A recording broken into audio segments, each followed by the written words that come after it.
Assalamu alaikum wa rahmatullahi ta'ala wa barakatuhu. Chers amis internautes, vous qui nous suivez sur votre chaîne La Lumière Islamique, nous avons le plaisir de continuer nos épisodes pour partager avec vous les phénomènes de société dans une démarche mixte où nous allons créer une sorte de rendez-vous entre les connaissances scientifiques et les connaissances religieuses.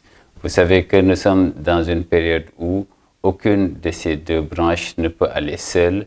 Il faudrait que les scientifiques et les religieux travaillent main dans la main pour pouvoir ensemble prendre en charge les problématiques qui touchent l'ensemble de la population, les problématiques qui touchent les couples, les problématiques qui touchent les familles, mais aussi les problématiques qui touchent la fratrie et les individus.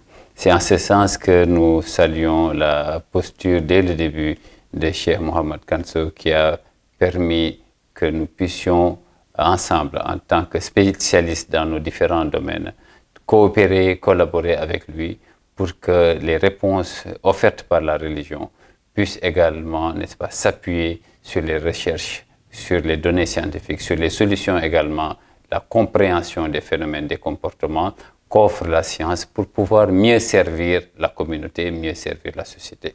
Et ça, dans cette démarche-là, elle est devenue nécessaire parce que nos connaissances seules ne vont pas suffire. Mais aujourd'hui, il est impossible de juste dire aux gens que ceci n'est pas bon, ceci n'est pas bon. On sait que ce n'est pas cela qui change les comportements. Nous avons besoin également de mieux comprendre les comportements pour mieux comprendre pourquoi certaines choses ont été interdites, pourquoi certaines choses ont été plutôt valorisées. C'est donc un nouveau rendez-vous qu'il faut créer pour être beaucoup plus à l'écoute de la population, mais surtout pouvoir répondre de manière plus satisfaisante à la demande des populations. Et c'est toujours dans cette optique qu'aujourd'hui nous avons abordé un thème, un problème très général. On en entend beaucoup parler, mais il y a une nécessité aujourd'hui de s'entendre sur les définitions. Vous avez certainement entendu parler des termes comme le narcissisme, les pervers narcissiques. Aujourd'hui, nous allons aborder ce thème-là.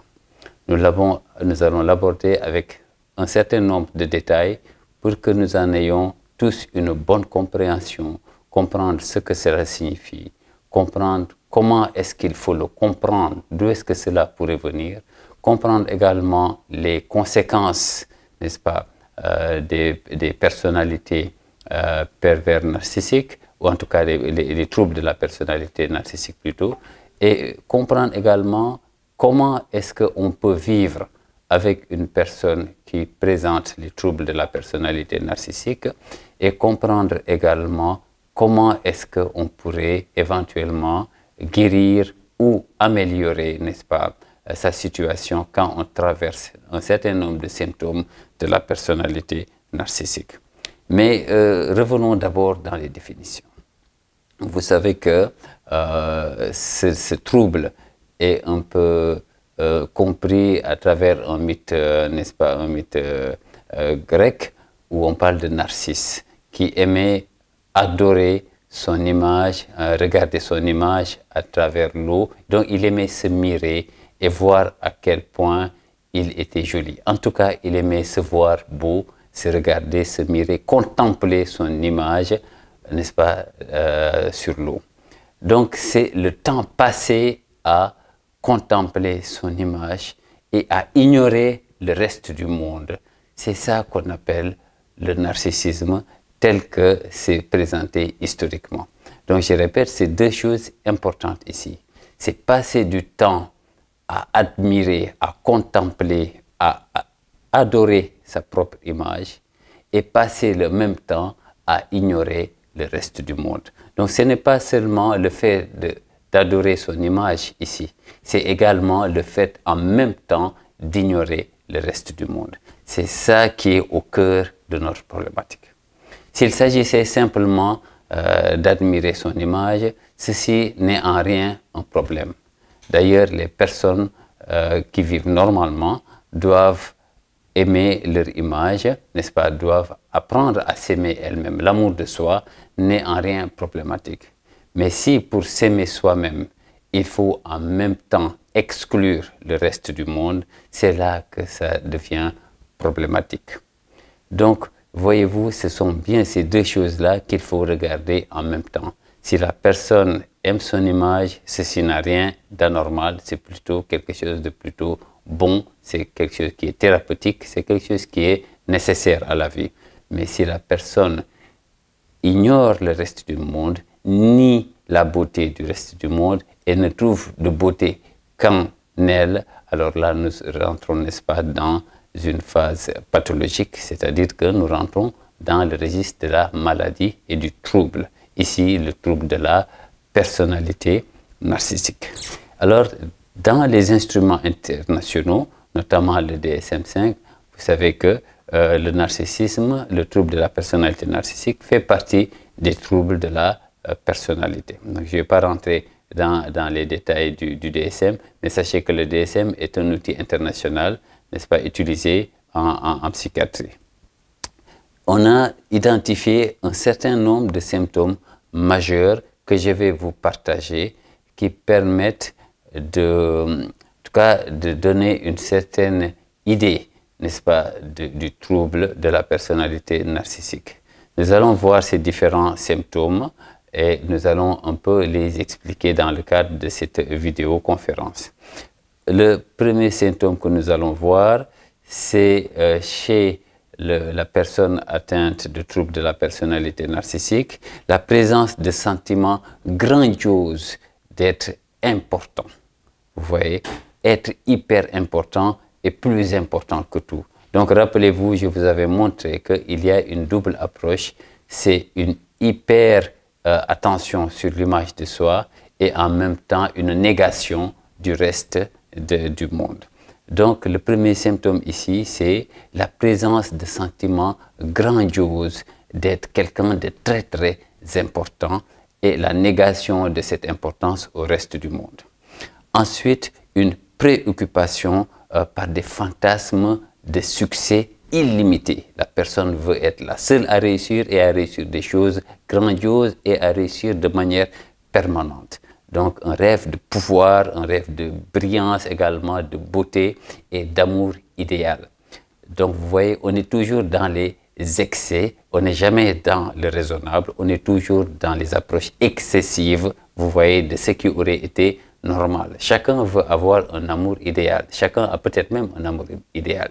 Mais vous voyez, c'est l'excès dans la recherche du pouvoir, de la brillance, d'être sous les spots, d'être le seul à prendre la parole, d'être le seul à être écouté, d'être le plus important du groupe. C'est dans la recherche frénétique, n'est-ce pas, d'être devant, que se trouve, n'est-ce pas, la pathologie.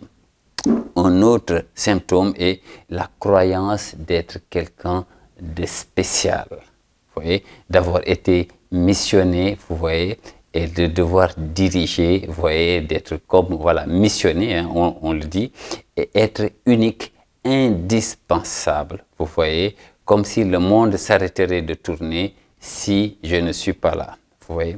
Donc c'est encore, vous voyez bien que nous sommes dans l'excès, parce que le besoin d'être important est naturel, mais croire que nous sommes indispensables, n'est-ce pas, relève de l'ordre de la pathologie.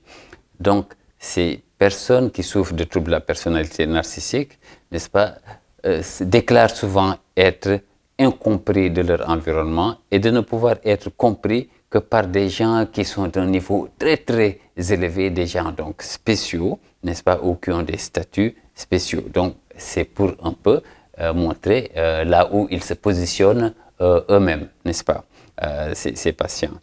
Ensuite, on a un besoin excessif d'admiration. Vous voyez, dans admiration, il y a ce mirer, hein, le miroir.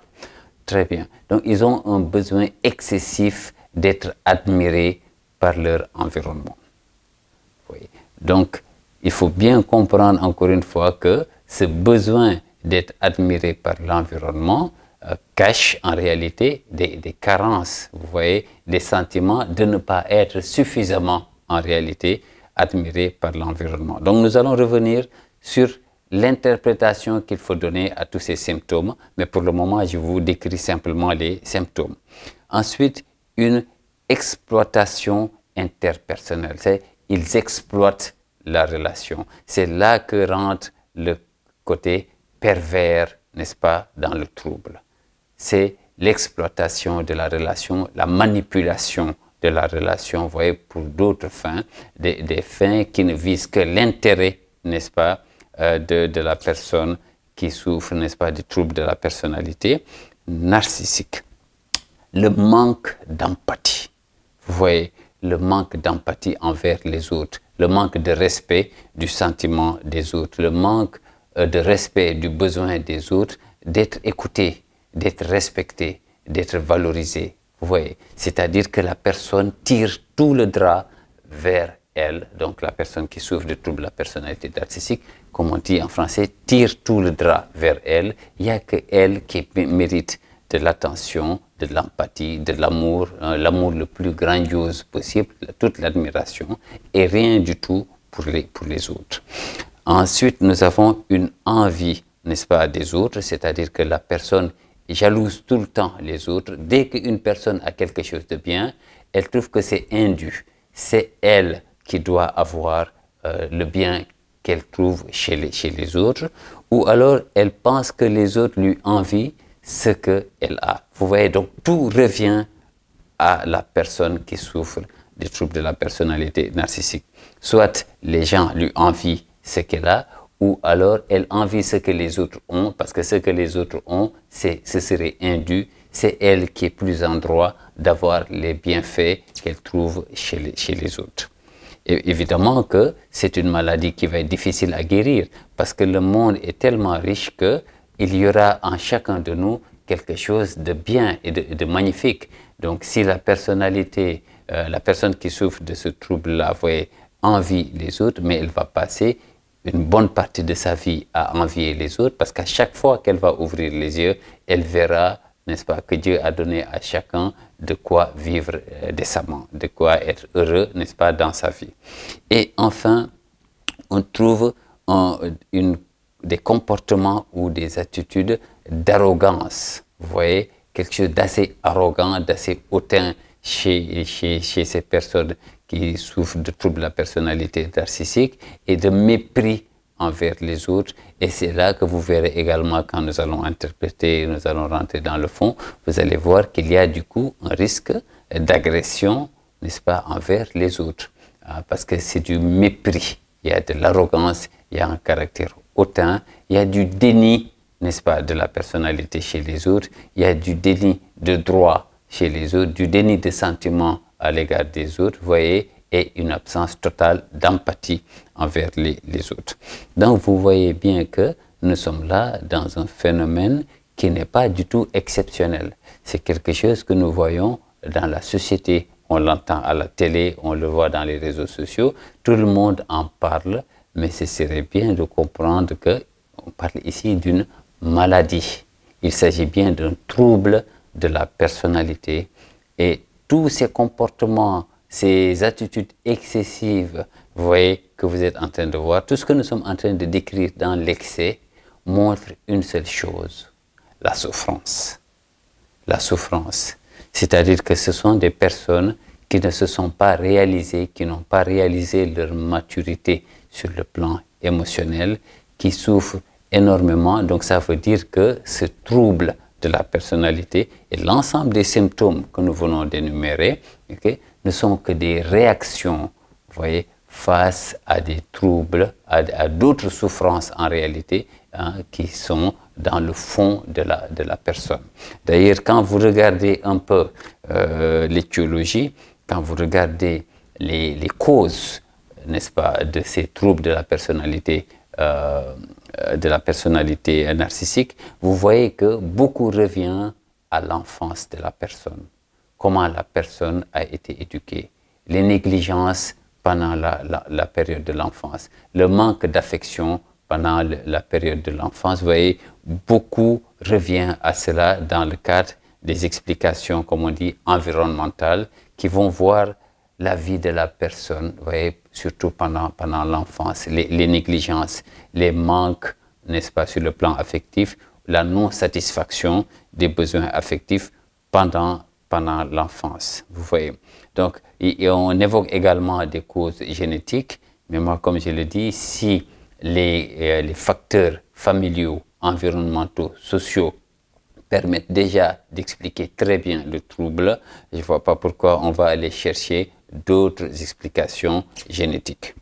En termes de traitement, nous proposons ce qu'on appelle, n'est-ce pas, les traitements psychodynamiques ou aussi les thérapies cognitivo-comportementales qui vont viser à faire changer de façon de réfléchir, de façon de penser. Mais vous voyez, ça, c'est une approche plutôt très spécialisée que nous pouvons avoir, n'est-ce pas, en laboratoire ou en consultation. Mais il y a d'autres aspects un peu plus communautaires, un peu plus sociaux, un peu plus conjugaux, un peu plus familiaux. Il y a des conseils que nous allons essayer de donner aujourd'hui donc à la communauté, aux familles, pour arriver à gérer, n'est-ce pas, avec les personnes narcissiques, sans pour autant être un spécialiste. C'est-à-dire comment est-ce qu'on se protège soi-même, comment on protège le reste de la famille quand on vit avec un conjoint qui souffre de troubles de la personnalité narcissique ou une conjointe, n'est-ce pas, ou un enfant ou un collègue. Donc nous allons essayer de voir ensemble des conseils très pratiques pour pouvoir faire face à ces épisodes. Maintenant, essayons dans cette seconde partie de comprendre comment il faut interpréter ces différents troubles. Donc je l'ai dit tout à l'heure, quand une personne est excessive sur un comportement, dans un registre, c'est qu'elle est en manque, n'est-ce pas, sur le registre opposé. Par exemple, si une personne se met à mépriser tout le reste du monde, c'est que quelque part, vous avez des personnes de cette nature-là qui se sentent un peu méprisées par le reste du monde et qui se sont senties méprisées ou qui ont eu des carences affectives très, très profondes, n'est-ce pas, pendant leur vie antérieure. Donc ça veut dire que dans tout ce que nous sommes en train de dire, il y a certes toute l'agression, il y a le mépris, les violences symboliques, les violences verbales, parfois les violences physiques que la personne peut manifester. Mais il y a surtout toute la souffrance qu'il y a chez les personnes qui souffrent de troubles de la problématique, de la personnalité narcissique et qui ne parviennent pas à trouver une solution satisfaisante pour eux-mêmes, pour elles-mêmes, satisfaisante pour leur environnement. C'est-à-dire que ces personnes sont obligées soit de s'écraser, de se laisser écraser par les autres, ou d'écraser les autres. Mais il n'y a pas un comportement médian, il n'y a pas le juste milieu pour se respecter soi-même et respecter les autres. C'est comme si malheureusement ces personnes sont obligées soit de respecter les autres et de manquer de respect pour elles-mêmes, ou d'avoir tout le respect pour soi et rien pour les autres. Donc, on est véritablement dans des comportements excessifs et ça dénote évidemment une sorte de manque de maturité, de maturation. La personne n'a pas encore suffisamment évolué. Alors, si je présente les choses de cette nature-là, évidemment, je les présente en tant que psychologue parce que je ne veux pas être dans un jugement moral pour dire qu'il s'agit de mauvaises personnes. Je suis en train de rester à ma place de psychologue pour dire que ce sont des personnes qui souffrent et qui ont besoin d'un accompagnement et qui font souffrir aussi, c'est vrai, leur environnement, mais c'est avant tout des personnes qui souffrent. On voit que des personnes qui ne souffrent pas ont tendance à amener de la joie de vivre dans leur environnement. Ils créent un bonheur avec leur environnement parce que ça veut dire qu'au final, il y a du bon sens. On ne donne que ce que l'on a. Quand on a de la souffrance à l'intérieur de soi, on a tendance à donner cette souffrance dans son environnement. Quand on a du bonheur dans son cœur, on a tendance à partager ce bonheur autour de soi. Donc, vous lirez dans ce que je suis en train de dire que les personnes qui souffrent, n'est-ce pas, qui présentent les troubles de la personnalité narcissique sont des personnes qui sont en souffrance. Maintenant, elles vont faire souffrir leur environnement. C'est-à-dire qu'on le retrouve dans les relations parents-enfants. On le retrouve dans les relations entre collègues.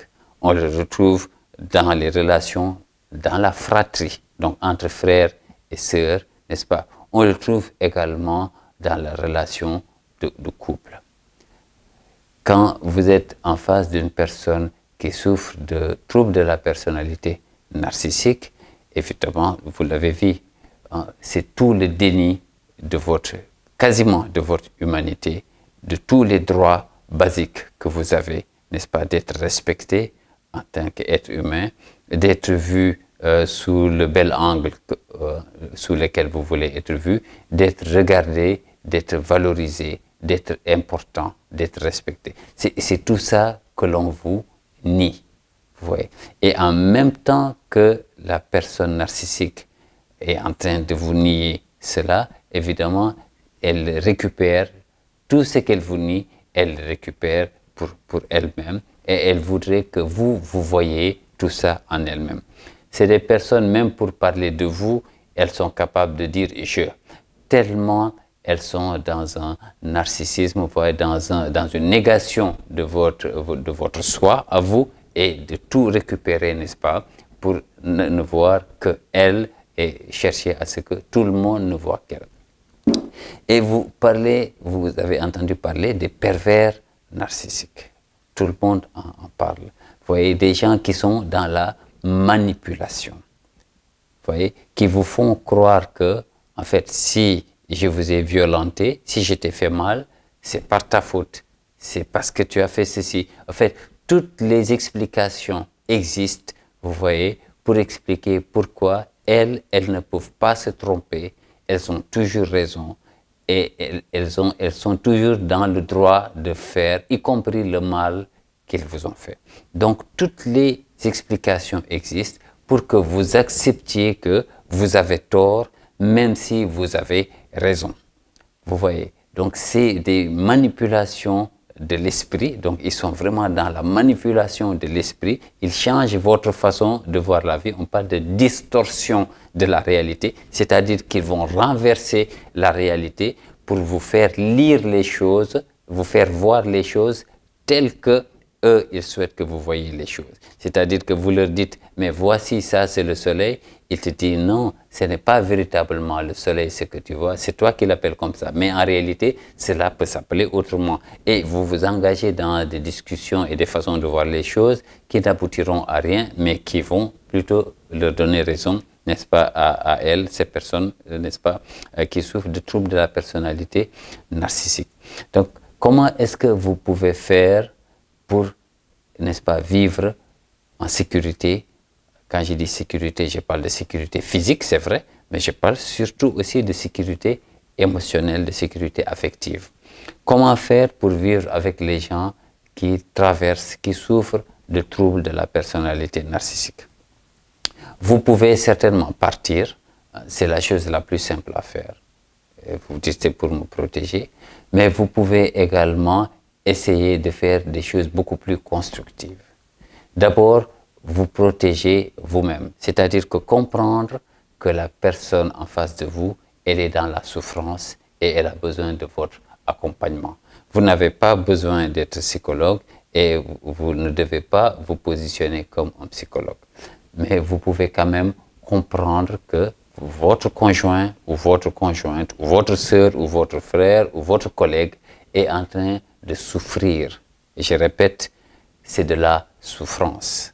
Tout ce que vous voyez d'excessif n'est rien d'autre que l'expression d'une souffrance excessive que la personne n'accepte pas en elle-même. Elle se sentirait trop faible.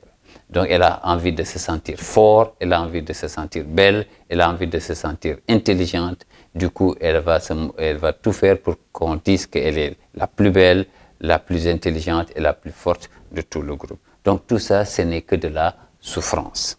Donc quand vous comprenez ça, vous allez éviter de rentrer dans des conflits inutiles. Ce sont des conflits inutiles. Vous allez plutôt chercher une approche qui fasse la paix pour vous. Cherchez la paix pour vous davantage que des conflits pour savoir qui a raison, qui a tort. Dans tous les débats que vous allez mener pour savoir qui a raison, qui a tort, vous verrez, vous ne gagnerez rien du tout.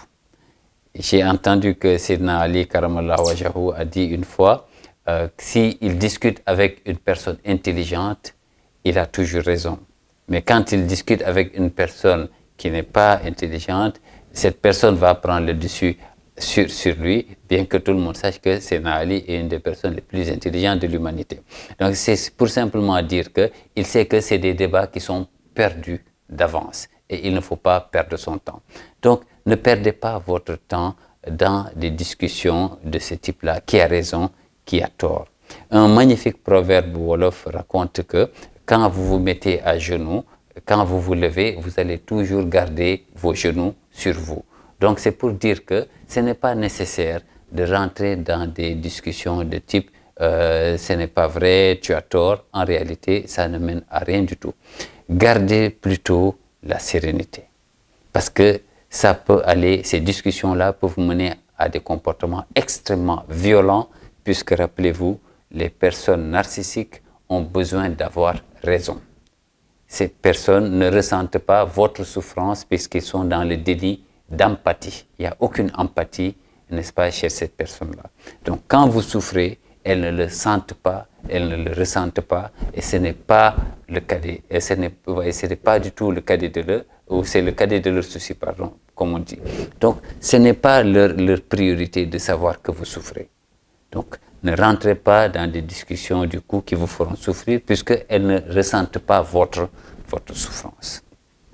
Construisez des discussions dans lesquelles vous allez avoir la paix.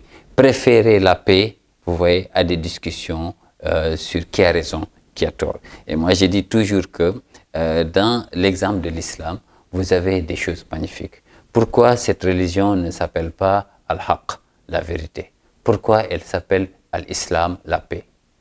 Oui. Alors que la vérité est un élément fondamental dans la religion. Mais pourquoi est-ce que l'islam s'appelle plutôt islam, donc qui vient de la paix, davantage que ça s'appelle al-haq, la vérité?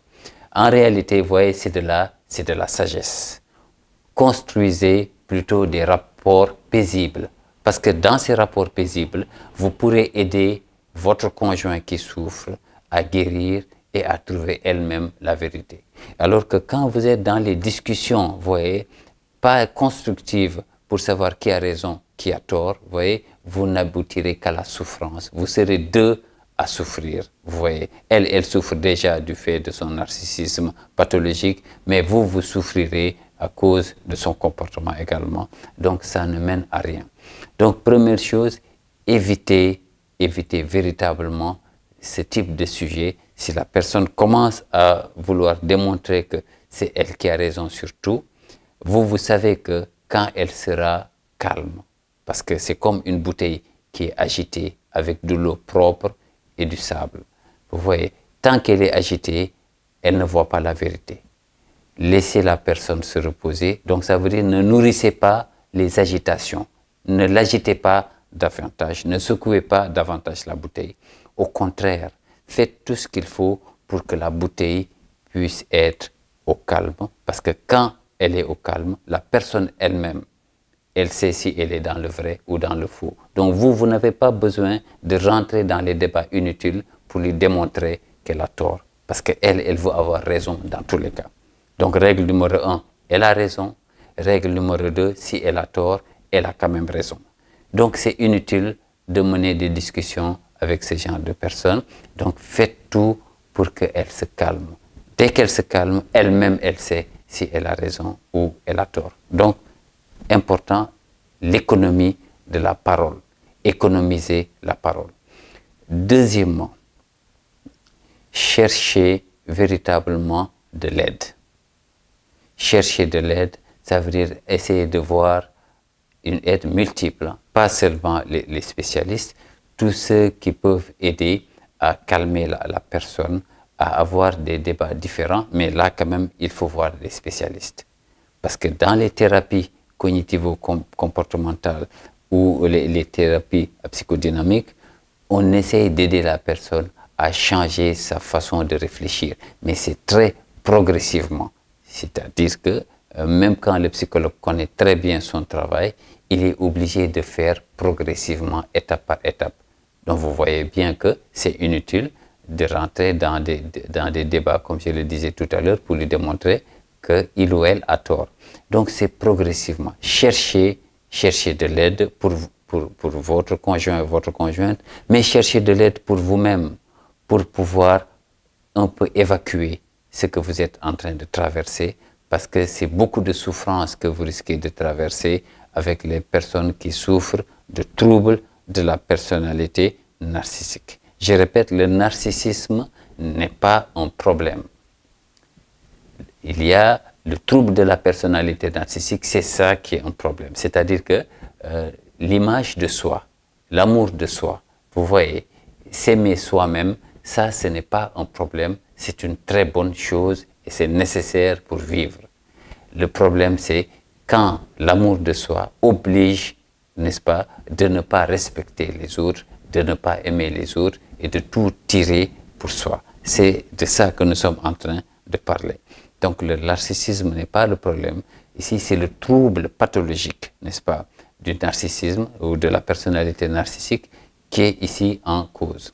Donc, cherchez de l'aide pour votre conjoint, mais cherchez de l'aide pour vous-même, pour pouvoir verbaliser, pouvoir parler de ce que vous êtes en train de vivre et pouvoir recueillir des conseils pour savoir comment vous pouvez gérer au quotidien la relation avec un conjoint ou une conjointe qui souffre de troubles de la personnalité narcissique. Sachez que votre conjoint ou votre conjointe, votre collègue, votre frère ou votre sœur qui traverse cette phase est dans la souffrance. Un proverbe africain raconte que un arbre qui n'est pas plus grand que toi ne peut pas t'offrir de l'ombre. Pour que l'arbre t'offre de l'ombre, il faut que l'arbre soit plus grand que toi. C'est-à-dire que dans cette situation, vous pouvez décider d'être l'arbre qui offre de l'ombre. Vous aurez besoin de comprendre que votre conjoint, votre conjointe, votre sœur, votre frère, votre collègue, votre camarade est dans la souffrance, y compris si elle ne l'accepte pas. La personne peut nier sa maladie, elle peut nier son trouble, nier qu'elle est en train de traverser une phase difficile. Mais vous, vous le savez. Donc, trouvez toute la pédagogie qu'il faut. Vous voyez, évitez vous-même, n'est-ce pas, la violence verbale, la violence dans les attitudes ou la violence dans les comportements. Vous voyez, dès que vous utiliserez ces formes de violence à travers votre façon de parler, à travers votre attitude ou à travers vos comportements, alors c'est la maladie que vous allez renforcer. Vous allez renforcer son besoin d'être encore au-dessus de vous, son besoin d'être encore, de se sentir le plus beau, le plus fort, celui qui a toujours raison. Donc, ne nourrissez pas ce que vous ne voulez pas. Je répète, ne nourrissez pas ce que vous ne voulez pas. Plus vous rentrerez dans ce type de confrontation et de démonstration logique par A plus B que l'autre personne a tort, plus vous êtes simplement en train de lui donner de la matière pour sentir le besoin, n'est-ce pas, de monter encore d'un cran, monter encore plus haut, vous voyez, et développer, ça veut dire encore plus le trouble de la personnalité narcissique. Au contraire, il faut apaiser les choses. Je répète, il faut apaiser les choses. Si vous voulez vivre en paix, donc cette paix que vous voulez pour vous-même, vous devez investir dans l'apaisement. Ce qui apaise la situation, c'est ça qui est bon pour votre conjoint qui souffre, n'est-ce pas, de troubles de la personnalité narcissique, mais ce n'est pas que bon pour lui ou elle, c'est surtout bon pour vous-même. Donc, tous les apaisements que vous allez amener, vous en serez les principaux et les premiers bénéficiaires. Ensuite, allez consulter, allez voir des spécialistes. Vous voyez, vous pouvez faire ensemble ce qu'on appelle les thérapies, n'est-ce pas, familiales, les thérapies conjugales ou les thérapies dans les organisations, vous voyez, pour pouvoir un peu verbaliser, faire parler les gens. Les spécialistes, ils savent comment gérer ces discussions avec plusieurs acteurs pour permettre à chacun d'être entendu et aider les personnes qui souffrent à regarder la vie différemment. Donc, c'est ce que nous avons concocté pour vous. Donc, nous allons certainement poursuivre les réflexions. Donc, vous savez que ces émissions sont sur le site YouTube de la Lumière Islamique que vous pouvez consulter. Nous serons heureux d'entendre vos commentaires et si vous avez des questions également, nous tenterons d'y répondre. Donc nous espérons que ces discussions auront été utiles pour vous et nous vous disons à la prochaine fois. Assalamu alaikum wa rahmatullahi ta'ala wa barakatuh.